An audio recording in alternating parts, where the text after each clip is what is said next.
Welcome to the Indian Girl Stateside. I have two graduate degrees in economics. I have lived on three continents, and I'm here to talk to you about Genesis mining and whether it's a Ponzi scheme or a scam.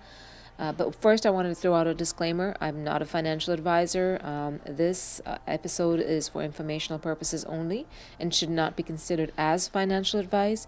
Your decisions are based solely on the information that you research, and it's your responsibility to make sure that that information makes sense for you. Genesis Mining, to begin with, is how was it founded? So essentially, it was founded by a mathematician called Marco Streng, who was 27 years old at the time in 2013. It is one of the largest Bitcoin cloud mining companies in the world, boasting more than 300,000 daily customers. The startup has grown to become a global power that employs over 100 full-time staffers from all parts of the world. And I'm thinking probably that number has definitely increased over the years since this article that I'm referencing was written.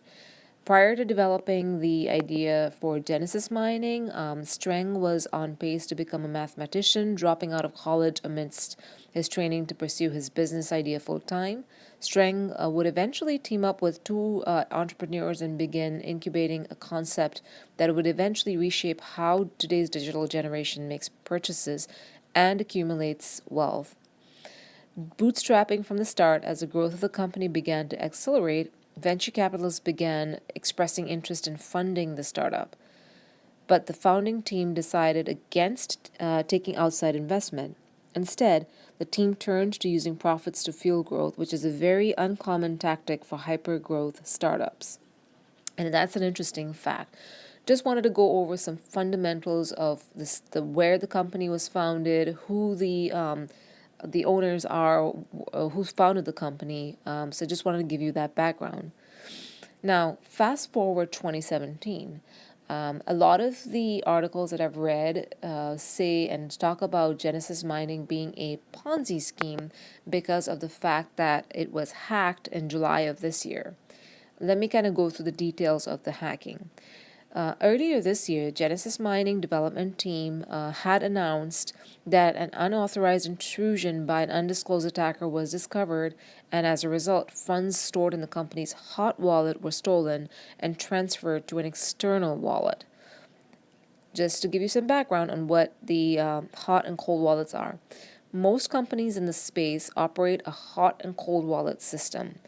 Hot wallet refers to wallets that are connected to the internet, and cold wallet refers to wallets that are maintained offline. Many companies also work with third-party service providers and blockchain security firms such as BitGo to provide hot wallets and user funds with multi-signature technology. According to the team, its hot wallet was hacked immediately after intrusion was discovered. Its platform and servers were temporarily shut down, so they definitely took the necessary course of action.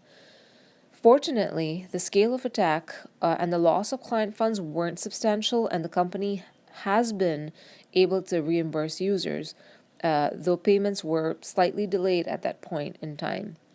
In the case of larger attacks on Bitcoin, businesses such as Mt. Gox, if I'm pronouncing it correctly, and CoinTrader, the amount of money lost caused the companies to become insolvent and cease operating.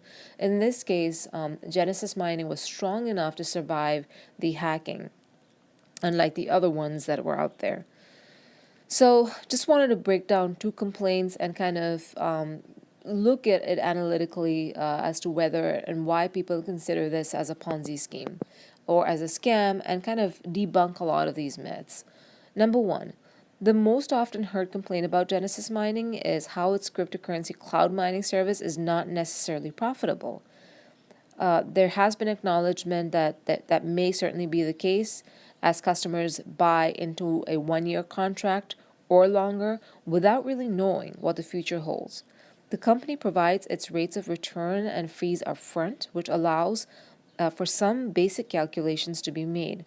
In most cases, those calculations turn out positive, but they do not necessarily take fluctuations into account. So once again, there are calculators out there for you to kind of do your determine your rate of investment or rate of return. I apologize, but they not don't necessarily take into consideration fluctuations. So once again, I keep going back to the fact that you need to research, and kind of use your best judgment as to whether you need to invest in something or not, or whether you need to go with someone like Genesis Mining or not. Secondly, mining difficulty adjustments play an integral role in the process as well, depending on how much mining power is present on the network at any given time. Earnings from Genesis Mining may be higher or lower than previously expected. Once again, that is part of the gamble you take by signing up for cloud mining, and not something that the company can necessarily take control of. Though it can be very frustrating for customers to deal with, that goes on with every legitimate cloud mining company. So all in all, I had done an initial video on Sun Mining versus Genesis Mining, and if you watch that video, and I'll link it below as well, you will notice that Genesis Mining's fundamentals are stronger than any other mining companies that are out there. They are not immune against any sort of hacking, but it all depends on you as a customer to do your due diligence, to do your research, to kind of move things forward as far as your investments are concerned. Thank you so much for listening to Indian Girl Stateside. Please do leave your comments below. And if you do like this video, please do hit the thumbs up button. And there is a referral to Genesis Mining below. If you do want to take actually advantage of Genesis Mining, please use the referral link below to do so. Thank you so much for listening. Till next time. Bye-bye.